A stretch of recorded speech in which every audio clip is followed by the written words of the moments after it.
আপনারা দেখছেন SR24x7 news. এটা মানুষের জয়। তৃণমূল কংগ্রেসের বিভিন্ন প্রকল্পগুলোর সমর্থনে এবং মমতা ব্যানার্জি নেতৃত্বে তৃণমূল কংগ্রেস যেভাবে প্রচার অভিযানে নেমেছিল, মানুষ তাকে সমর্থন করেছে এবং আমরা 29টা আসনে আমরা জয়যুক্ত হয়েছি। আরও আমাদের বেশি আশা ছিল, আমরা ভেবেছিলাম আমরা 32-33টা পাবো, যাই হোক 29টা আসন আমরা পেয়েছি।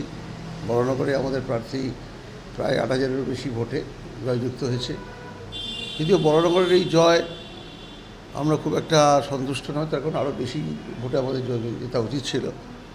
যে কোনো কারণেই হোক বিজেপির ভোটটা বেড়েছে এবং বামের ভোট নামে গেছে বলেই এতটা আমাদের মার্জিনটা কমেছে।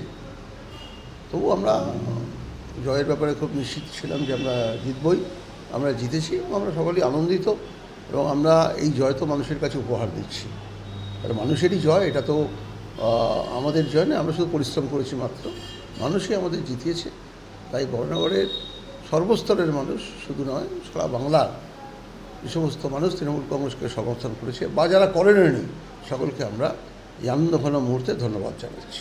দলের অন্তর্দ্বন্দ্ব আমি বলবো না, দল বুঝতে পারেনি যে বিজেপি এইভাবে আন্ডারগ্রাউন্ডে এইভাবে বেড়ে যাবে আস্তে আস্তে, কিন্তু বিজেপির সমর্থক এখানে নেই বা কর্মী নেই, কিন্তু ক্রমান্বয়ে যে ভোট বেড়েছে, বেশ কিছু বামপন্থী ভোট বিজেপির দিকে গেছে বলে আমাদের অনুমান। সেখানে তো কিছু সাংগঠনিক দুর্বলতা না থাকলে তারা হয় না, তারা বুঝতে পারেনি যে এই পরিস্থিতি হবে। তারা যদি বুঝতে পারতো তাহলে এই অবস্থাটা হতো না।